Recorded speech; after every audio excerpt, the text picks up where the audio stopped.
Hey, I'm Paul Hunter, and welcome to Two Blocks from the White House. Today, we're literally all over the planet. Willy's in London, Katie's on vacation somewhere, and I'm in Toronto for this week's episode where, guess what we're talking about? Trade, Canada-U.S. trade, and how everything just seems upside down right now. We've got a lot to talk about, including taking you effectively inside the room where decisions were made last week. So I have a lot to talk about on this issue. So let's get right down to it. It's a great conversation. Let's go. Katie, Willy, great to see you. Great to be back together, if only virtually, I guess. Yeah, absolutely awesome to have the gang back together, so to speak. We are a little bit all over the place, finally filling in at different CBC bureaus or even perhaps on vacation. I'm on vacation technically, but I'm still plugged in and just feeding information into the system. So, you get a little bit of FOMO when the file sort of, develops and sort of explodes in a moment like this, but you chip in how you can. So, Katie, you're at an undisclosed location. Willy, where are you? You're London, right? Is that right? I'm in London for the week. Okay, and I'm in Toronto. I'm doing As It Happens while I'm in Toronto, hosting temporarily. Yeah, look, happy to have you. We got a lot to talk about after taking a 1-week break with the podcast. Namely, in terms of things to talk about, the fact that Canadians woke up last Saturday morning to discover the country is in an all-out trade war.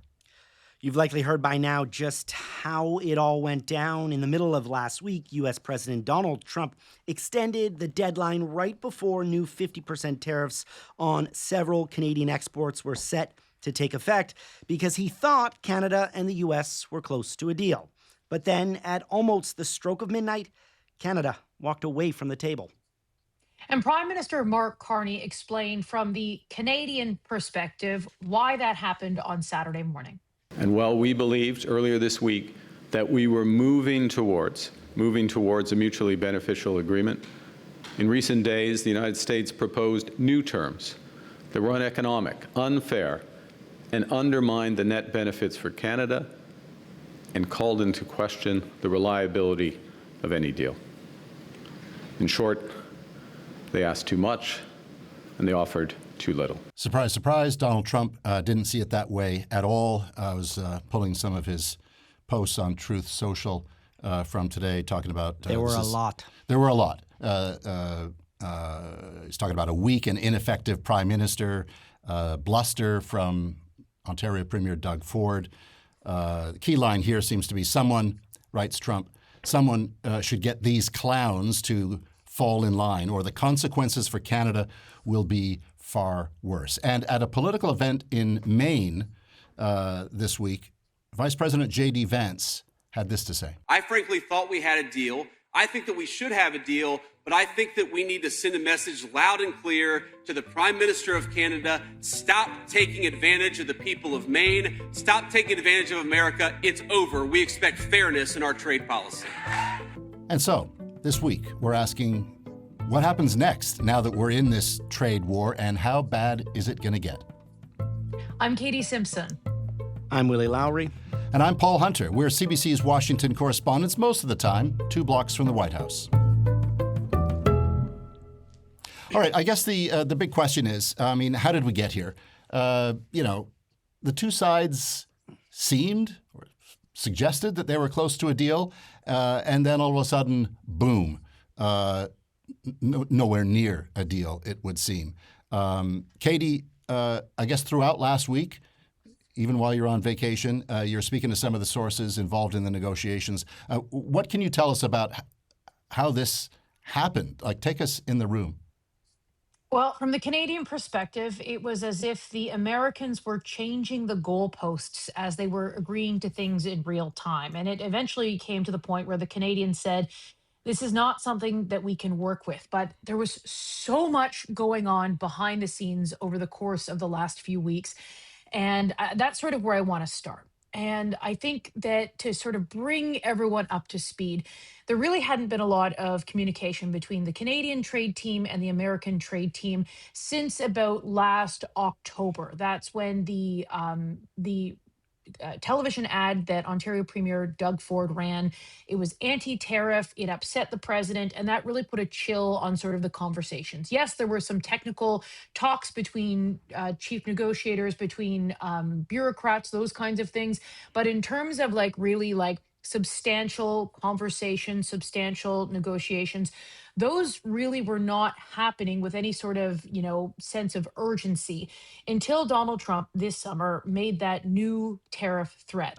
And so then started the intense sort of in-person negotiations. We saw Dominic LeBlanc, who is the minister in charge of all of the trade negotiations with the US. He was coming down to the United States more frequently, either hunkered down at the Canadian Embassy in Washington, or he was over at the US Trade Representative's office. That is the office of Jamieson Greer. That is his American counterpart. And essentially, through these in-person meetings, we saw that there appeared to be some progress. You don't keep coming down unless you have something to talk about. And so it really illustrated that it appeared to be momentum. And then it gets closer to that August 19th deadline. That was the day that Donald Trump was going to impose those new 50% tariffs. And then it appears that there was a landing zone, that Canada and the US could get to an agreement when it came to, okay, we can make some concessions in Canada. In America, they can ease some of the tariffs and those kinds of things. It appeared there was going to be a landing zone. And this is where things started to change. Howard Lutnick, who is the Secretary of Commerce, he had to get involved because Jamieson Greer, while he is the main trade guy for Donald Trump, the U.S. Trade Representative, Howard Lutnick, as the Secretary of Commerce, has authority over some kinds of tariffs. It's sort of divvied up among cabinet members in different ways. Jamieson Greer does the trade deals. Some of the tariffs, that falls on Howard Lutnick. And those are the 232 tariffs. So the things on industries in Canada, like steel, aluminum, autos, lumber, those ones, the ones that really Canada is really frustrated about and really worried about long-term because it could lead to job losses, plant closures, those kinds of things. And so once Howard Lutnick got involved, the dynamic changed. That's when we started to learn that some of the asks, some of the things that Canada thought had been agreed to, they hadn't exactly been agreed to. The American perspective, they say that they accuse Canada essentially of doing similar things, but we know more about the Canadian perspective at this point, at least. And so, Mark Carney spoke about this publicly, but we were learning behind the scenes before he even talked about this publicly about, okay, what were some of the things, what were some of the changing goalposts? Well, it had to do, on what sort of things would be exempt from tariffs, certain automobiles, heavy trucks, those kinds of things. And there was backlash within some of those sectors because they were concerned about some of the things that Canada was going to have to agree to. So, for example, one thing that kept coming up was that the Americans wanted Canada to impose tariffs on steel and aluminum against its other trading partners. And that would be in violation of all of Canada's existing trading agreements right now. So Canada's not going to do that. But there was concern among industry and stakeholders that Canada was going to agree to this and that they were going to land in a zone and make this deal sort of work. And there was backlash within certain Canadian industries and Canadian sectors. And so when we started getting wind that Howard Lutnick and Jamieson Greer were not necessarily on the same page, or that Howard Lutnick thought that Canada should be squeezed for more concessions, or that America was making too many concessions, there was actually a portion of sort of some business leaders and industry leaders in Canada who heard about Howard Lutnick's intervention and were relieved about it because they thought Canada was headed down the path for a wrong deal. Even though that these new 50% tariffs are going to be awful, it's going to cause a lot of hardship and heartache for a lot of families across all of Canada. There was deep concern that a bad deal was going to make it even worse. Well, I just want to say, interesting thing about Lutnick is, he perhaps more than any in Trump's inner orbit has the ear of Donald Trump, doesn't he? Right? That was the whole Gordie Howe Bridge near derailment began with Lutnick.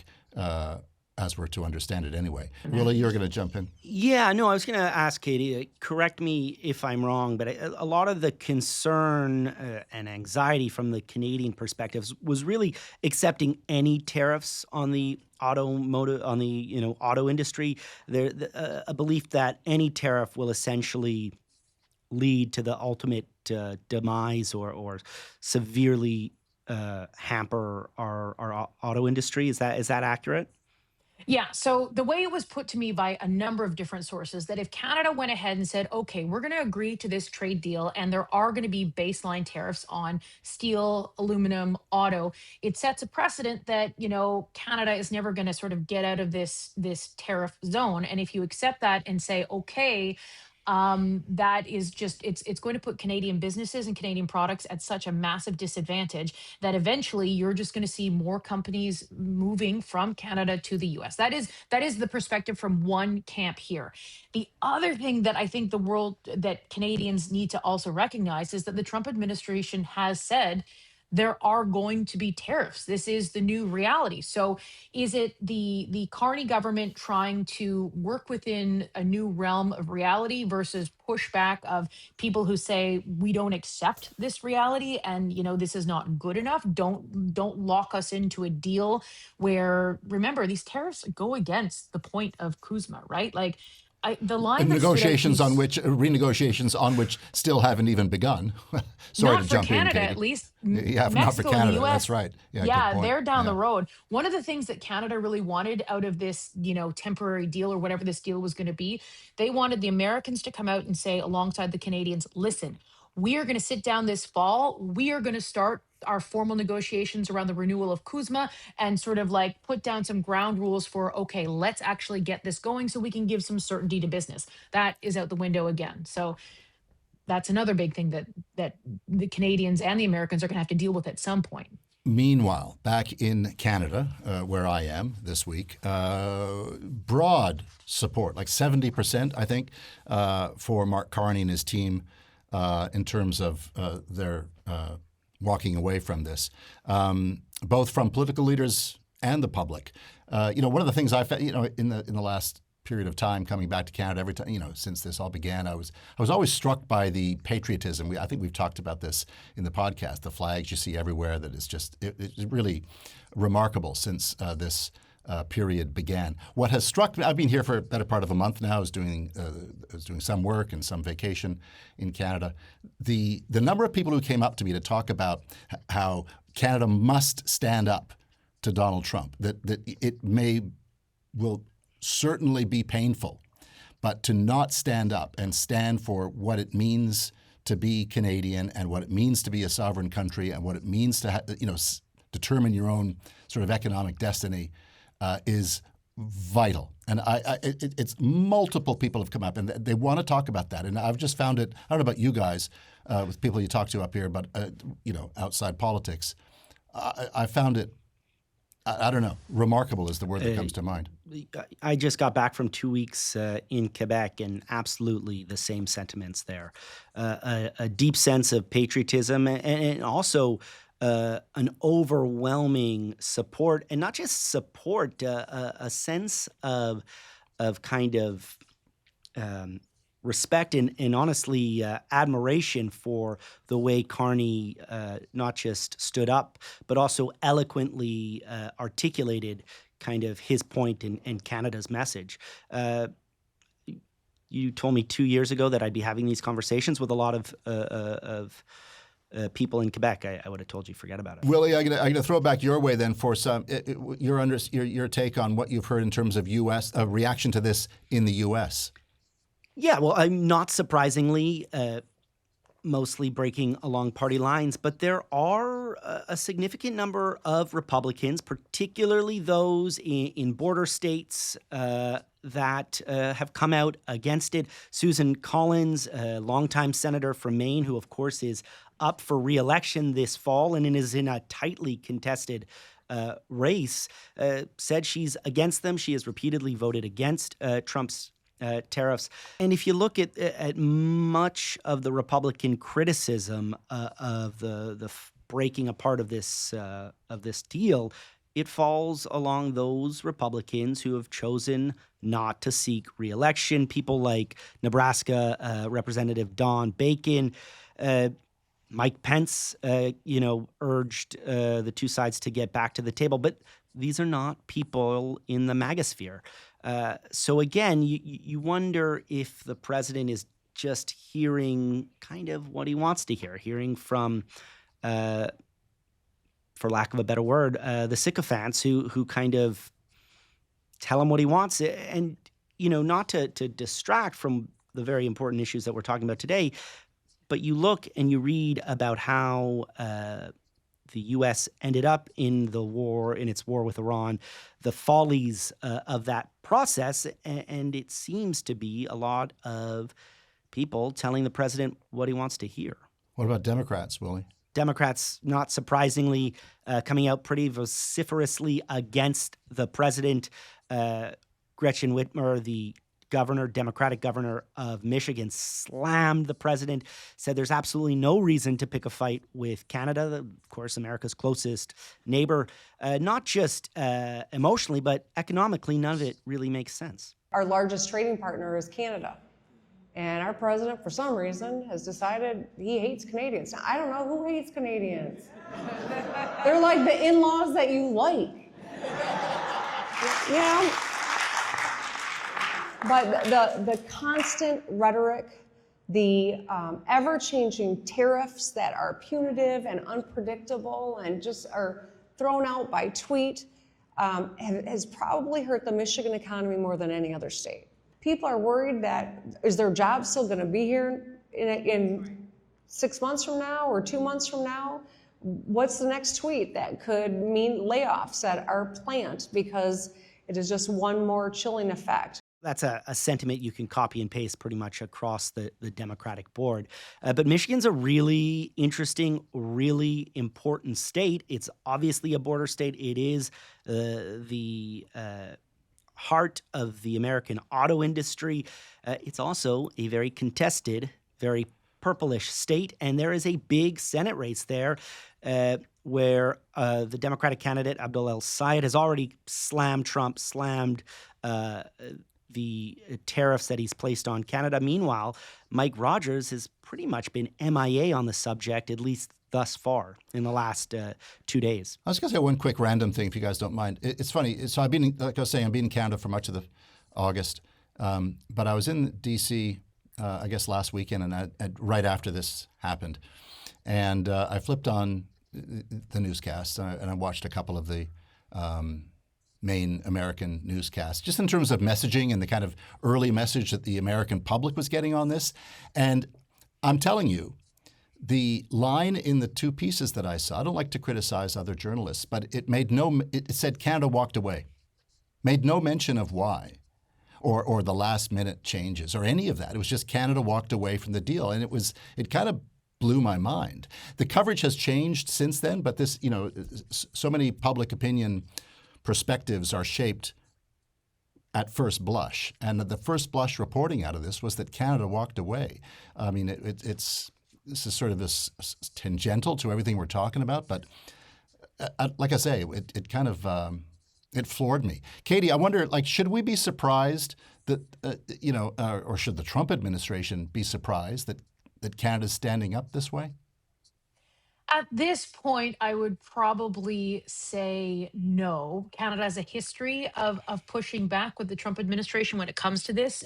During Trump's first administration, of course, there was another version of a tariff war when the Americans put tariffs on certain Canadian sectors and industries, similar to what they've done now with those Section 232 tariffs, so steel, aluminum, those kinds of things. And it was during the renegotiation of what was then NAFTA, which became CUSMA. And it was a way that the Americans were trying to put leverage. They were trying to leverage or take advantage of Canada and put Canada in a really difficult position. And that time, the Liberal government of Justin Trudeau, they fought back then. Mark Carney, the prime minister, has taken a different sort of tact since becoming prime minister. His critics have accused him of campaigning on elbows up and then bringing those elbows down when he dropped in some of those tariffs, the retaliatory tariffs that were introduced by his predecessor. And now it's ramping back up again. One thing that has been pointed out to me a number of times by people who worked in the prime minister's office during Justin Trudeau's time as prime minister is that Canada, Mexico, and China were they were the test cases, right? When Trump got reelected, all three countries were targeted almost immediately. And the rest of the world was watching as they all responded differently. So China hit back against the US with counter tariffs. Canada hit back against the US with counter tariffs. And then we saw the booze bans and all those kinds of things. And then Mexico decided not to retaliate. And even Mexico still ended up with tariffs and is still sort of in a trade war as well. But it's certainly in a different spot than it is with Canada. And the rest of the world watched what was happening. And there was some thinking at the time in then Prime Minister Justin Trudeau's sort of inner circle that the rest of the world would want to push back. The rest of the world would fight like Canada, and the rest of the world did not. So Canada sort of standing out there on an island, holding a sack of stuff, shall we say? I think I've made this analogy on this program before. And the Americans have this easy sort of slam against Canada, saying, there are two countries that retaliated, Canada and China. And when you're talking about the global trading system, and when you're talking about sort of, patterns, you don't ever want to be compared to China when it comes to, following the rules of the rules-based order, because China doesn't do that, right? As a government, that it doesn't do that. And so you don't want to necessarily be compared there. And the Americans have that easy sort of slam point against Canada, but it is different. I think that at that time there was some thought that the rest of the world would take the approach Canada had taken in the past and pushing back to try and see if they could get Donald Trump to retreat a bit, but then they didn't. And we saw all kinds of trade deals with tariffs and all of those kinds of things happen. And so Canada is again finding itself in this position where it is on this island fighting back. Willie, you're in the rest of the world. From your listening post in London, you're developing a bit of an accent. I'm just going to say, I know you've not been there long, but I can hear hints of it. He says Cheerio, I'm going to lose it. What are you hearing about the European reaction? I mean, what's the vibe over there regarding the developments here? Well, lad, no. Katie hinted to it. The UK obviously negotiated a trade deal under Starmer. Broadly speaking, 10% tariffs. The EU negotiated a deal that I think just went into effect a few weeks ago. Again, broadly speaking, 15% tariffs. These aren't great deals. Pretty much both places would acknowledge that they're not perfect deals, but they did it. What Mark Carney has done, this approach by kind of standing up, saying no, has garnered a huge amount of international applause. Headline after headline across Europe, across even the U.S., basically saying Mark Carney is the leader of the free world. But he can only be the leader if other countries follow. Exactly. Right? And that is a big asterisk at the moment. The support we're seeing, the congratulatory and flowery language that we're seeing is coming from analysts and pundits, not from world leaders. So we're in a bit of a wait-and-see moment.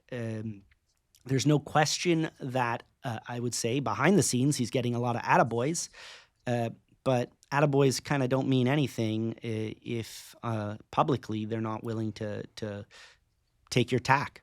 As we record this conversation, it's Tuesday afternoon. François-Philippe Champagne has just announced Canada's retaliatory measures against the U.S. Today I'm announcing that Canada will match the United States tariffs dollar for dollar, rate for rate.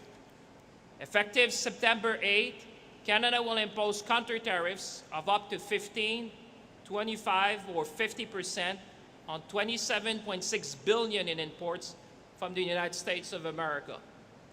For each product, our tariff would match the American tariff on the same type of Canadian good. Katie, what did you take away from that announcement? So there's a history here and there is strategy here. They're not just willy-nilly randomly picking things. What they are doing is they are matching tariffs dollar for dollar. So about $27 billion worth of U.S. goods they're going to hit with tariffs. And they're taking a number of things into consideration. One, they're going to pick industries in locations and specific products to cause the most sort of political damage they can. So think Republican states, think swing districts heading into the midterm elections. What they want to do is they want to put political pressure on the Trump administration to change course. So how do you do that? Well, you target important employers, important industries in places where Republicans really need to maintain control, need to hold on to those seats. And so one of the ways that Canada can do this is by, going after specific industries in specific states in specific districts. Go after those swing states that might end up causing some political damage to the president, because ultimately they want the president to back off and change his mind. Canada has done this before. Back in Trump 1.0, when the Trump administration and the Trudeau government were involved in the CUSMA renegotiation, or the renegotiation of NAFTA, the Americans imposed tariffs on a number of Canadian sectors, and Canada fought back, but Canada sort of fought back with very surgical and strategic tariffs. They went after powerful Republicans. So at the time, Senator Mitch McConnell was the most powerful Republican senator. So they went after bourbon producers in Kentucky. And other things like that. We saw a little bit of this when the Trump administration first introduced new tariffs in this second round of Trump. Canada imposed tariffs on orange juice in Florida because Florida is a powerful Republican state, those kinds of things. The other thing to keep in mind is that the Canadian government recognizes and openly acknowledges that oftentimes tariffs end up hurting consumers, right? They end up raising prices for consumers. And so they're trying to find products that Canadians can find a Canadian alternative, because they don't want Canadians to have to pay more money out of pocket. The Trump administration sort of talks about tariffs in a very different way. They don't acknowledge that. They don't say that, Zero. this is the public, tariffs make beef. Exactly. So Sorry. it's yeah, except for that. So the Canadian, we've seen this before. The Canadian government will be outlining exactly what it is specifically they're going after and why. And the only way that you can create the change you want to see is by building political pressure. Just look at the alcohol bans, right? The alcohol bans work because you have all these complaints from all these producers that put pressure on the Trump administration. Trump administration decided to escalate rather than retreat. So again, we're in this difficult moment where there doesn't seem to be an off-ramp, but Canada's sort of response is strategic. Canada's done it before. It has a history of doing this. So it's just getting out that playbook and looking for the places they can, extract the most political damage. And the other part of the message today from Canada is to buy Canadian. The flip side to all of this, and I was chatting with a honey farmer from Manitoba this week on As It Happens, where I'm spending the rest of my week working this week, who sells most of his honey to America. He's going to be hit hard, like extremely hard, by these tariffs, because that's one of the things that was targeted by the U.S. Tariffs on Canada. And he said to me, it's the same message that various cabinet ministers, including the finance minister, Champagne, said today, which is a part of the answer, a big part of the answer is for Canadians to buy Canadian. And it's the power in a kind of way is in our hands, is the underlying message there. If people do that, and we've seen evidence that they will the last many months. I subsisted off of Ontario peaches and Quebec bluets for the last 2 weeks. But, Champagne was asked why they didn't go and put tariffs on electricity and potash. And I would say that Canada's viewing this through a very strategic, very measured lens. This is a war. You don't, pardon the reference, use your nuclear option out of the gate, right? So I think that they're kind of settling in for a fight. And while they don't want to antagonize, they need to kind of make sure that they essentially defend Canadian workers, defend the Canadian economy. But timing is actually on their side. Obviously, the U.S. Wields an outsized kind of, has the advantage of size and economic power, but the midterms are really important here, and Trump. They're a thing. No denying they're a thing. it. Yep. You know, Border Trump's states. popularity is plummeting, Yep. Midwest. and the midterms could flip the script and really. I mean, obviously, we know he loves to use executive orders, but they could really limit his power. So, I think the timing of these negotiations, the looming midterms. Has given Canada a hand that they didn't necessarily know that they would have. So crystal ball time. One of the social posts I didn't read earlier was now Trump threatening to rename Lake Ontario Lake America, right? But that kind of rhetoric aside, how bad can this trade war get, Katie? The thing is, Canadians are going to have to brace for some difficult moments, right? Part of the announcement made by cabinet ministers on Tuesday relates to additional economic supports for Canadian businesses that are going to be really hurt by this, right? And the way the Americans, those 50% tariffs, the ones that are now in effect, they too were strategic and surgical, right? The people may have looked at them and thought, okay, hockey sticks and honey and all of these kinds of things. They picked very strategically, and these tariffs are really going to hurt a number of small to medium-sized businesses, like one employer towns, and cause a lot of economic damage. So I suspect we are going to see a lot of stories about the hardship, and a lot of people are going to be worrying about, can they pay their mortgage? Can they, what are they going to be able to feed their kids? Can their kids play hockey this year? Can their kids, are they going to be, parents going to be able to help put their kids through post-secondary education? Those kinds of things. There are going to be some really difficult conversations across Canada over the next few weeks and possibly the next few months, because right now we don't see a path toward an off-ramp. We're in a period of escalation. And at some point, there are going to have to be conversations to sort of de-escalate here. But it's who's going to blink first. Who wants to be the one seen blinking first? The federal government may be asked to do more when it comes to social supports, when it comes to people who could be either laid off, lose their jobs, losing hours, whatever it's going to be. And So support was announced it's- today, to be fair. The Yeah, government is yeah. starting to do that, so yeah. But Yeah, so stuff's getting it's gonna real, be basically, isn't it? challenge, I mean, yeah. it's a real and upcoming, as I see it, is a test of resilience as this pain, which is real, and it is happening. Who'd have thought this, as you said, Willy, earlier, a couple of years ago, that we'd be having this conversation with the greatest economic partnership arguably in the history of the world. In history. And here we are. And One thing I want to just one thing I want to jump in and say, as much as Canadians in this moment, we've talked about this a number of times, the patriotism that exists in Canada right now, and the urge to buy Canadian, boycott those American goods.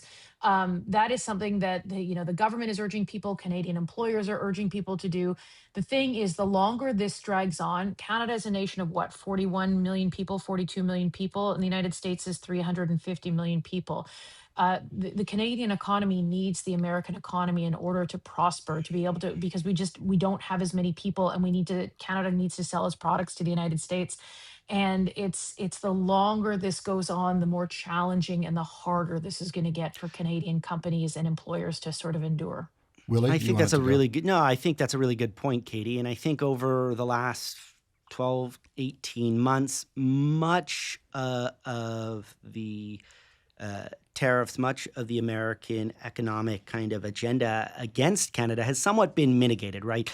A lot of the tariffs were ultimately reduced, and while people across the country have felt them, they haven't felt them perhaps as much as anticipated. And look, let's not forget, Mark Carney has said often that the Canada-U.S. relationship has changed. The United States has changed, and he's right. Trump's gambit may be that, Canadians broadly won't put up with any of this, and that they'll pressure Canada, the Canadian government, into backing down. That may well be what the Americans are thinking will happen. I think it's fair to say that Mark Carney would say, thus, it's up to Canadians to prove him wrong. Look, that's our episode for today. Katie, great chatting with you. You can go back to your vacation now until next week, I guess, or whenever. And Willy, back to your duties at CBC in London. Thanks, Paul. Katie, I so felt for you all of last week and this week, knowing that I your stayed vacation was involved, right? probably You very stayed much, involved, to your credit. I stayed Katie. involved. It's just like, when you spend so many hours working on one thing, what do you do? Anyway, I'm still involved. I'm still taking phone calls from sources. But on that note, sources, if you're listening, call me. I'll take your call. A big shout out to you and to all of the colleagues who filled in for Been doing Paul great and I work. at the CBC Bureau in Washington. Kate McKenna. Phenomenal. Shout out to Kate McKenna. Shout out to Kate. Phenomenal coverage, really. I was very, very impressed and proud. As always, if you have something you'd like to ask or feedback about what you're hearing, you can send an email to WashingtonPod, all one word, WashingtonPod@cbc.ca. That's WashingtonPod@cbc.ca. Or you can leave a comment for us on Spotify. And if you like what you're hearing, spread the word, tell a friend about this podcast, and follow us on your favorite podcast app so you never miss an episode. All right, everyone. Great chatting. As always, see you again next week. Bye.